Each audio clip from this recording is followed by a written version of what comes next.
up on 20 on ID. A Soviet immigrant pursuing the American dream, clearing his land to build a home. And the neighbor, he says, standing in his way. Stop cutting trees. Then... What's going on there? Well, the neighbor assaulted me and I shot him. Was he acting in self-defense? He acted like a gangster, like a tough guy, like a mafioso. Or was he just out for revenge? Vilkin saw himself as this sort of modern-day Dirty Harry. Go ahead. Make my day. Who is this guy? This man who murdered my father? Plus, the prominent surgeon who was a hero. We'll care for you just as I care for my own family. Everywhere but home. You're out of your mind. He slapped me, he pushed me, he grabbed my hair. Behind closed doors, turning from brutal to bizarre. I think we put a gun to our head to get attention. Look at my face. You see a man driven to insanity. What lies beneath? Welcome to 2020 on ID. I'm John Quinones. It can happen in an instant. Someone snaps with tragic, even deadly consequences. And in the aftermath comes the realization that a hidden rage was simmering just beneath the surface. You're about to see two stories of people whose outward appearance masked a dark and dangerous side. First, neighbors embroiled in a property dispute. But as Matt Gutman first reported in 2014, the boundaries in this explosive story were about far more than just land. In the lush green hills of Gentile, Encinitas, California, a toxic tale of shrubbery. The invasive Brazilian pepper tree and two men losing it in a dispute over clearing poisonous bushes from a driveway. 911 emergency. My partner just got shot. Please come. He's Lone Jack Road. Please hurry. He's bleeding. He got shot in the head.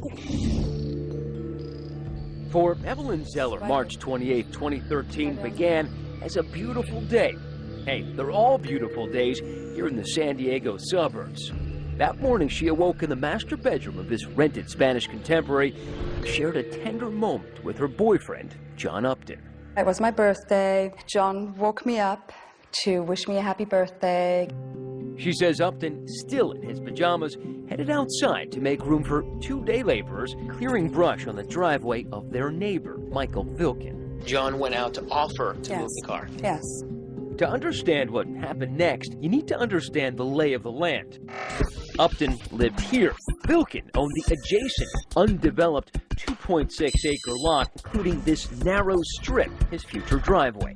The problem was these Brazilian pepper trees along that strip had become a creeping menace, choking off access, and Vilkin needed them gone. On this morning, Upton's Mercedes SUV is parked beside the trees on Vilkin's land. He wanted to move the car to give them more space to trim the trees. Just a couple of minutes later, Evelyn gets up to follow him outside. I had set foot on the first step right there as I heard the shots. Using this massive .44 Magnum revolver, Vilkin shoots 56-year-old John Upton once in the midsection, followed several seconds later by a second shot to the head, execution style. So I look up the path and I see John lying on the path. And you instantly knew that he was dead? I felt he was dead. And suddenly I hear Vilkin go, "Don't get any closer." And he has the gun pointed at my chest. He had a crazy dude. He's got a gun. Oh my God. What a the Russian guy, he's still got a gun, man. You gotta be careful. None of it makes sense. Cold-blooded murders just don't happen around here in sunny Encinitas. And neither of these men were magnets for trouble. Certainly not the diminutive, cerebral, and hard-working Michael Vilkin. It was just a shock to imagine that Michael was the one to do that. The neighbors were aghast. Yeah, I talked to him all the time. He was friendly to us. He let us park on his lot.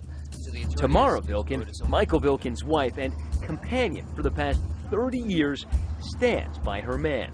Michael has beautiful heart, and other people saying that to me. It's not me saying that. They were God-fearing immigrants who fled the former communist Soviet Georgia and chased their American dream. They bought this vacant land on Lone Jack Road after years of scrimping and saving from his past fledgling career as an economist and hers as a piano teacher. So why did you and Michael decide to buy that piece of land? Well, it was a beautiful piece of land with a great view. It's a great neighborhood, and Michael wanted his whole life to give me a present, and that was his present to me. Did he have any hopes or dreams for that land? Yes, we wanted to build the house over there and probably retire. Vilkin spent every minute he could spare working the land the old-fashioned way, with shovel, wheelbarrow, axe, and saw, lovingly nursing it to health, all for the day they could build their dream home. He was here every day for 8 to 10 hours a day, tending to his empty lot, cutting things down, moving dirt around. As for Vilkin's neighbor, John Upton, a 6'2", 235-pound teddy bear of a man, wasn't a hero only to his children, John and Elizabeth. So many fond memories. So many memories. And you look at, like, in a span of 56 years of how many things he accomplished and how he's impacted the world. Hello! Hello, Alexandra! To many, he was practically a saint. This is 2020. From ABC News. As reported here on 2020 and 1993, John Upton was a documentary filmmaker who made it his personal mission to rescue Romanian orphans. The Romanian government has put these kids on the back burner. However they want me to do it, I'll do it. But for God's sake, let me help these kids. I really knew from a very, very young age that you really can make a difference because I saw my dad do it. Since then, he'd settled down here with his girlfriend, Evelyn, a New Ager enthralled with Upton's Zen. What was it like living with him? It was wonderful. He was a man who was always in a good mood. He woke up and he was just happy and content, and he was so patient with me. And his love was just beautiful. We love Buddhas, we love serenity and peacefulness and inspiration. So where did it all go wrong? The answer is in the poisonous trees on that narrow strip of Vilkin's land. Upton liked them, but remember, Vilkin wanted them gone, and his interest in landscaping bordered on obsession. I questioned why he was spending so much time on the lot. He just seemed eccentric. Just seemed a little eccentric, yeah. Others chose a different word. I think his behavior was absolutely bizarre. I mean, who buys a site and then hangs out on it and works on it 10, 12 hours a day when the same amount of work can be done in a day with a bulldozer? It doesn't make any sense to me. None of what he did was permitted. This was a landslide property. It wasn't safe for the neighbors. Despite those concerns, Evelyn says Upton never complained about his neighbor. He used to say many times, wow, I admire his work ethic. I've talked to my dad for I talked to him every day. Forever. Did he ever mention Vilkin? No, not. Never even I've never mentioned heard that name in my entire life. And yet, surely something happened to provoke that brutal homicide on the morning of March 28th. Something that would make the egghead immigrant lose it. Hurry up, hurry up! Hurry up, he's dead. I think he's dead. Hurry up, please. Before she called 911, before she even approached the crime scene, Evelyn Zeller noticed something odd about the shooter. When you came out, he first saw you. What did he do? He seemed to be on the phone. It's not often that the killer calls in the homicide he's just committed, but that's exactly what happened here. Emergency. I need a detective here. What's going on there? Well, the neighbor assaulted me, and I shot him. In theory, Vilkin did the right thing. He shoots someone, he calls 911. And yet, there was something sort of cold and callous about the call. You shot him? Yes. Like with a gun? Yes. Where is the gun right now? I have my gun, and don't worry about it. When sheriff comes, it will be in the gun case. I'm a responsible person. Don't worry about it. Within minutes, sheriff's deputies arrived to find Vilkin still on the phone with the 911 operator. Hello. Put the phone down. Put the phone down. He's arrested, but remains cool and so confident that the next day he agrees to talk with our San Diego affiliate, KGTV, expressing no remorse, but shockingly, he does express disappointment with the performance of the massive handgun he used to kill John Upton. This .44 Magnum, because he says it failed to drop him with one shot. But somehow he made 2 or 3 steps, and I was in disbelief. I shot him in the head. Michael Vilken's mission to rid his driveway of Brazilian pepper trees had somehow opened the door to a dark place in his mind where he could justify taking a man's life. Who is this guy? This man who murdered my father in cold blood. For what? For good reason, says Vilken. I expect justice to be done. Because, as he's about to tell us, John Upton was no saint, but a menace who terrorized him like this. Stop cutting trees! What you're saying is that John Upton deserved to die. Stay with us.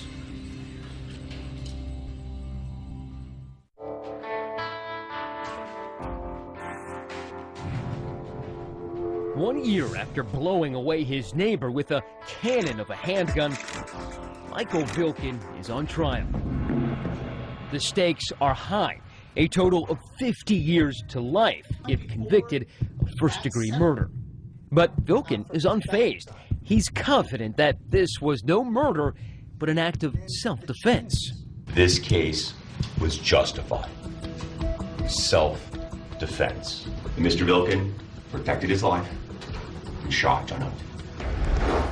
You have to wonder whether Vilken saw himself as this sort of modern-day Dirty Harry, out there to protect himself against the bad guy in defense of a principle. Go ahead. Make my day. He told me, you are a fanatic. The way he looked at me would fry a hamburger. Mr. Vilken loved owning that piece of land. The defense strategy was to put the victim on trial. According to Vilken, his neighbor, John Upton, seen as a saint for his selfless work rescuing abused orphans in Romania, had a volcanic temper which had been erupting on Vilken with increasing ferocity as Vilken pursued his assault on those trees. The heart of the defense here was that Upton was a threat to Vilken, that he wasn't just this lovable, friendly guy, but he was an angry, aggressive guy who came after Vilken. The body language was, don't cut the trees here.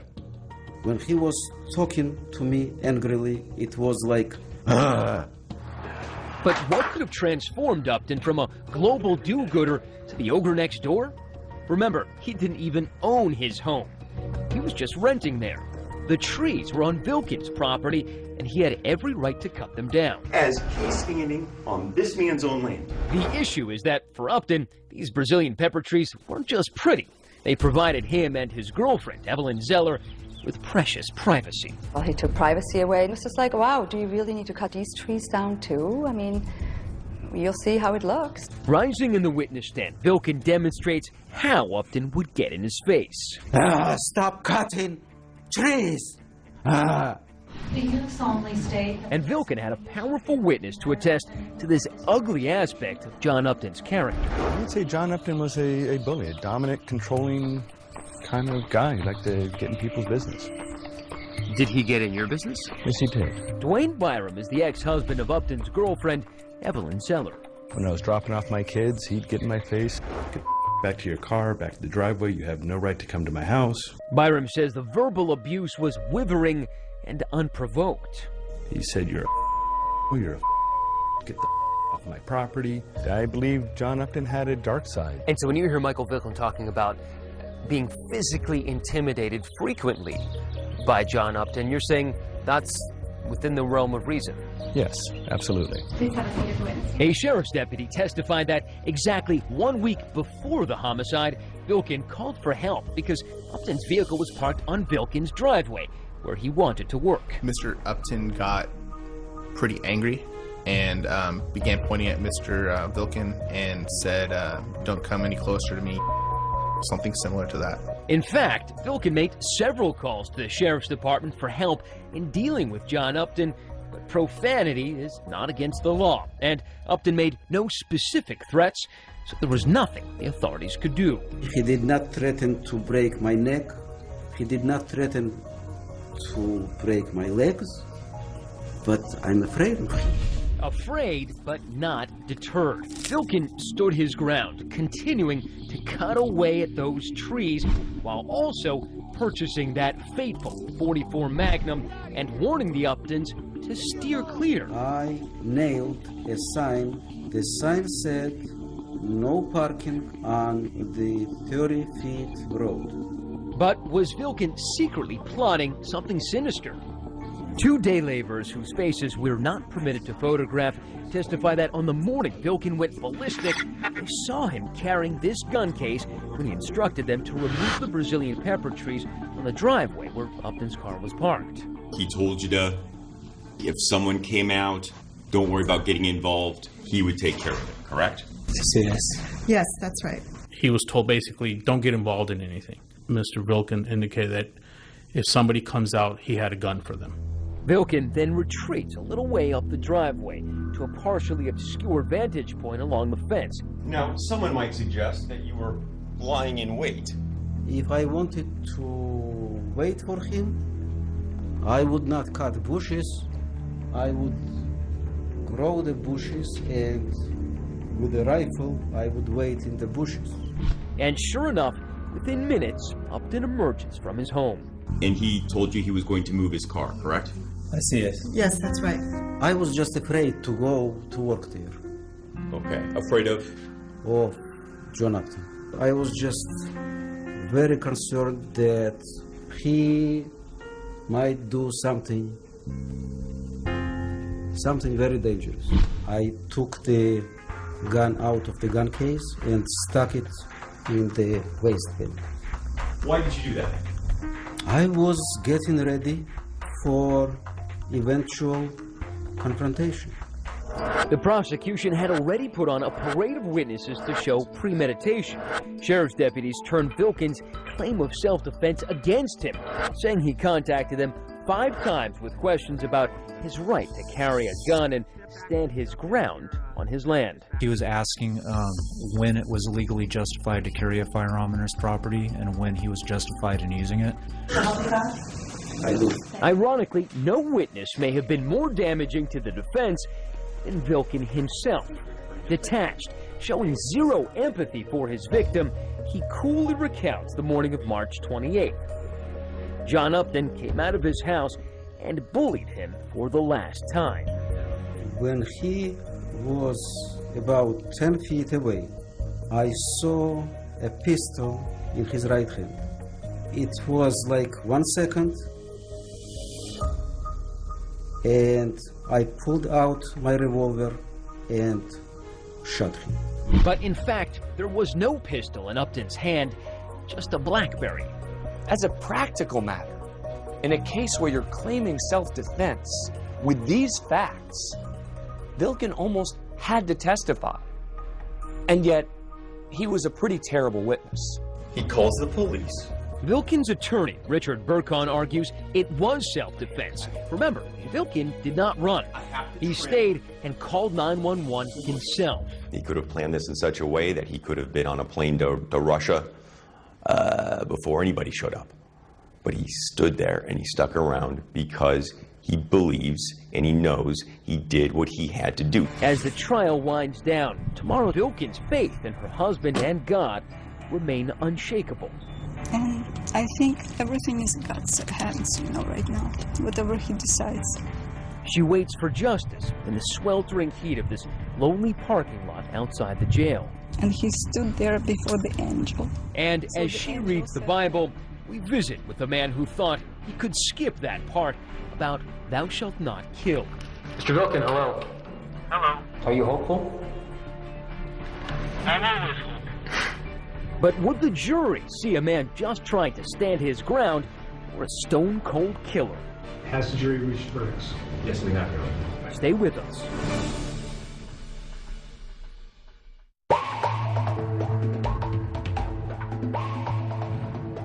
John Upton is dead. It has been 18 months since his family tearfully buried him. Michael Vilkin is alive, but the jury's about to make the fateful decision about the rest of his life. This isn't bang bang. He is taking his time. In his closing arguments, the prosecutor opens up on Vilkin, blasting holes in his story, saying his claim of self-defense is indefensible. That gun was overkill. Prosecutors clearly believe this wasn't a fight that culminated in someone getting shot. They believe this was an execution. Portraying not a frightened, diminutive immigrant, but quite possibly the first person in this jurisdiction to commit murder over landscaping.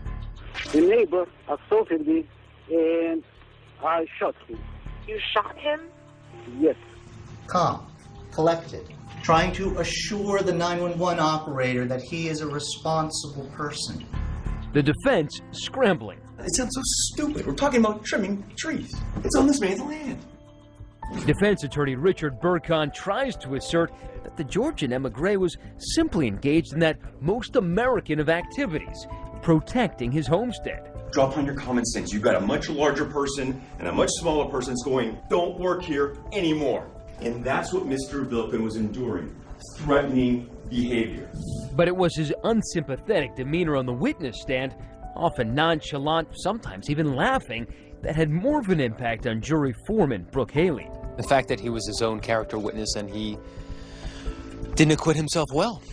I am ashamed to use this figure of speech, but he shot himself in the foot on the stand. Yeah.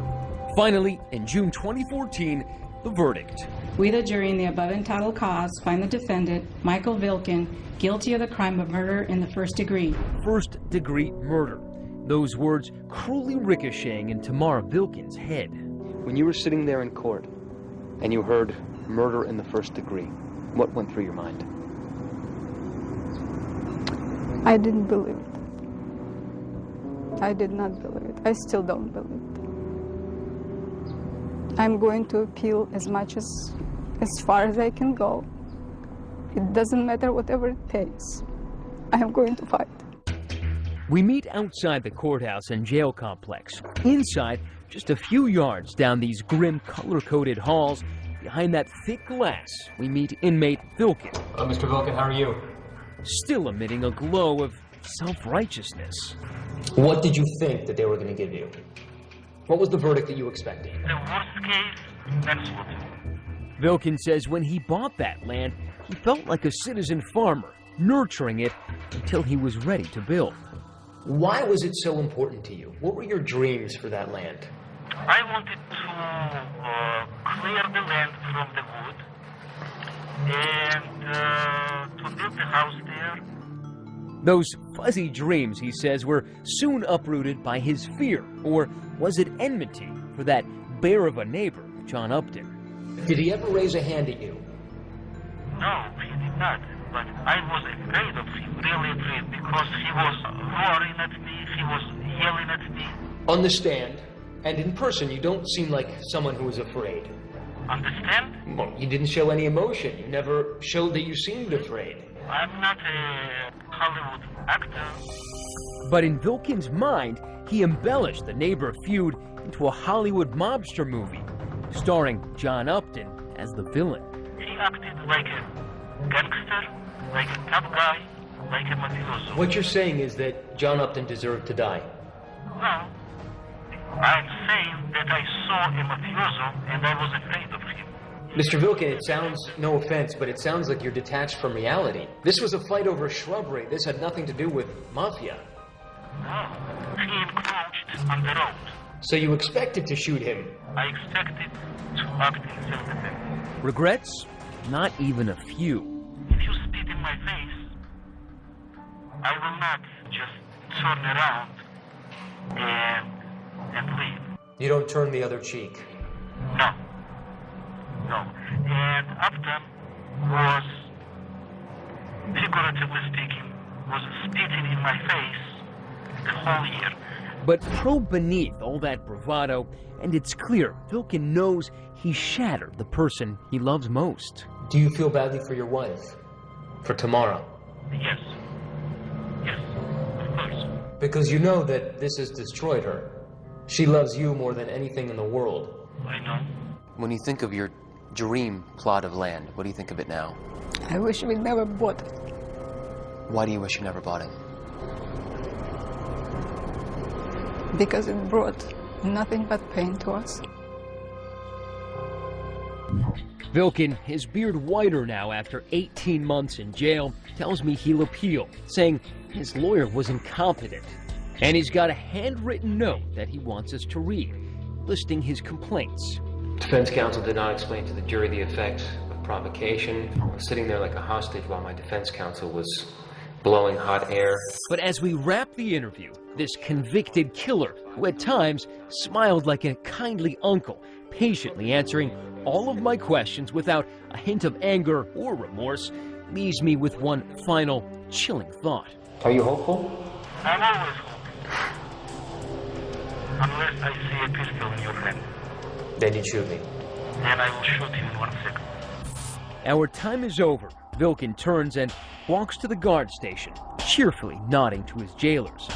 Outside, his victim's daughter is still struggling to come to terms with her loss. I can't believe that it really happened. I wake up and I feel like, okay, when is this movie gonna end? And all for what? For nothing. That's the worst part. 2 years after the murder of John Upton, the vacant lot at 2902 Lone Jack Road sits abandoned. And though the owner and his neighbor are long gone, those Brazilian pepper trees will soon grow back. Their strangling vines and poisonous fruit, a testament to the toxic obsession that pushed one man over the edge.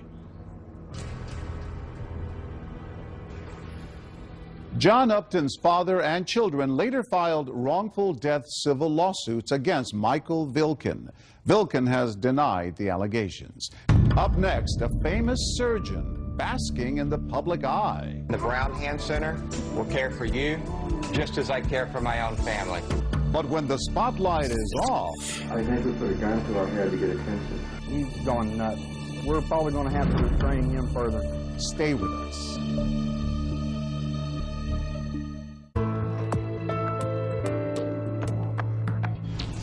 He was a famous doctor, respected for his skills, and known for his family-friendly image. But as Elizabeth Vargas first reported in 2013, Dr. Michael Brown would become known for something else, something far more disturbing. Losing it at 30,000 feet isn't pretty.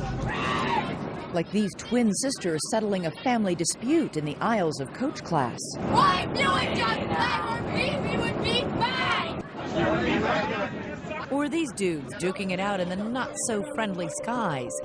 But when Houstonians heard the news that a local doctor had allegedly used his surgically trained hands to choke a flight attendant, you might have to excuse them if they thought, oh no, not again. You see, this isn't just any doctor. His name is Michael Brown. Guys, no pictures. It's ridiculous. And in recent years, he's had more appointments in courtrooms than operating rooms. I personally believe that he never sees himself as anything but a victim, and that he feels anyone that disagrees with him must be punished. And I think he's a very angry man. At one time, Michael Brown was one of America's leading hand surgeons, an innovator in a treatment for carpal tunnel syndrome with a taste for finer things. For the doctor, that meant a life of Texas excess and exes.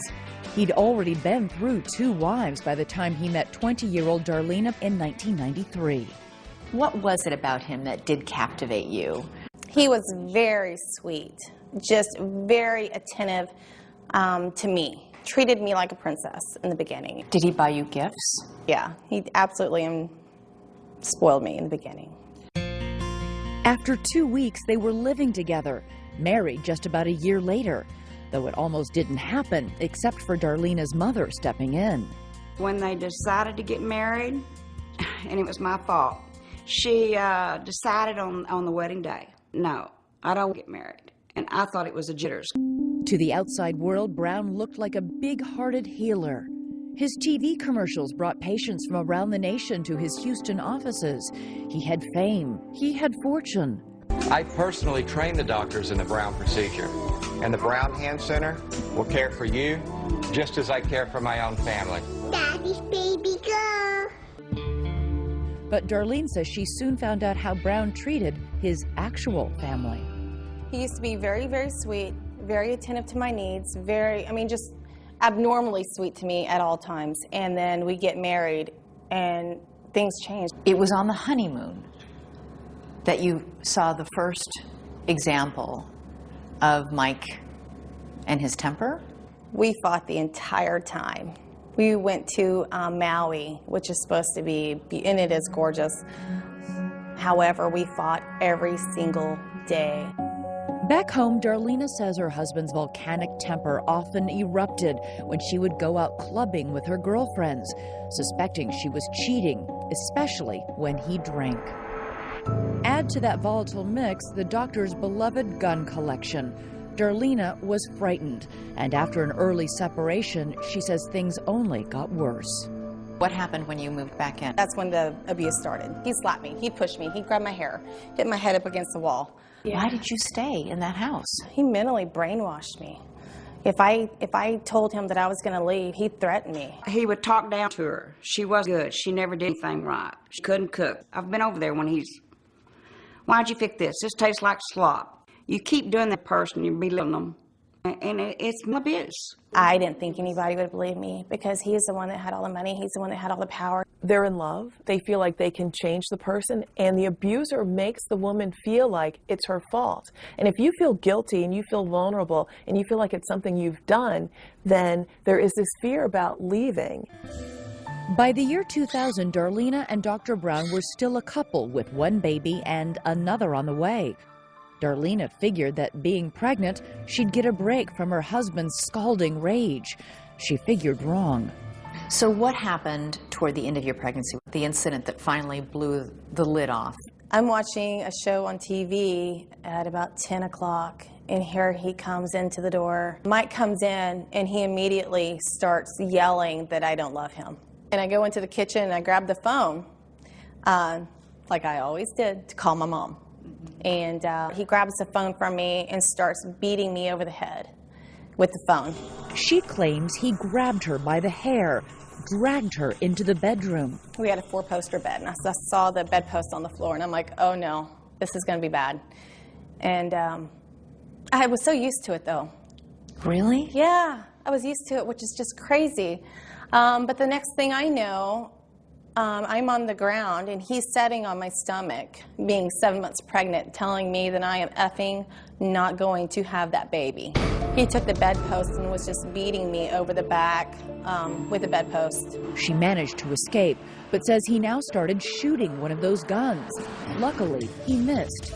She was able to call 911. I can't even open my right eye. I'm bleeding. I'm 7 months pregnant. Her face was all swollen. Her mouth was huge, and we'd beat on her on her head. They had the long bedposts that are on their bed. Had this huge bedpost mark. I'm sorry. All the way down her back. Soon after, Dr. Brown was arrested. This is police video right after Dr. Brown was taken into custody. He's gone nuts. We're probably going to have to restrain him further. Smashing his head against the squad car window. The very last abuse that he did on me, it made it totally public. It was in the news, and I was in the hospital for 3 days. And at that time, I felt that, you know what, everybody knows about it. This is my way out. Brown was charged with assault, and Darlena filed for divorce. As the separate proceedings worked their way through the courts, evidence turned up showing Dr. Brown's alleged behavior going from the belligerent to the bizarre. I think we put a gun to our head to get attention. Maybe a little bit, but we know it's futile. That's Dr. Brown, recorded on his own video camera in 2001. Why is he holding a gun to his own head? He claimed he was simply working on a Hollywood script. People that do commit suicide, they don't do it to hurt people or because they want to do it or because they're cowards. They do it because they are being tortured during agony. And that's the only way to stop the pain. But Darlena doesn't buy it. She says it's evidence of a man on the edge. So that scene we see on this videotape was actually what you were seeing on a pretty regular basis inside this house? This, Yes. the prominent Houston doctor, was Yes. what he was really doing behind closed doors? Yes. Pretty scary. Dr. Brown claims he acted in self-defense the night he was arrested, but the jury doesn't believe him. Darlena won a $3 million divorce settlement. He can't hurt me this time because everybody knows. I think if you had to describe Mike in one word, it would probably be misunderstood. Brown's lawyer is Brian Weiss. It was his continuing bad choice in women, particularly a profile, if you will, of the same woman who would repeatedly show up in his life. Somebody looking to get paid. Somebody who viewed Mike as an ATM. Though he turned down our request for an interview, Dr. Brown did speak in this deposition. Darlena lied on the witness stand. Her mother lied on the witness stand the day of the trial, and the jury believed Darlena and not the truth. Ultimately, he pleaded no contest to aggravated assault charges in exchange for 10 years probation and set off to resume his life. But the doctor's inner demons would not be silenced. There would soon be a new wife, new accusations, more sensational headlines, and another judgment day in court. He went to rage and he grabbed her. He was a dangerous man, and I wanted him to be held accountable for what he did this time. Look at my face. You see a man driven to insanity. Stay with us.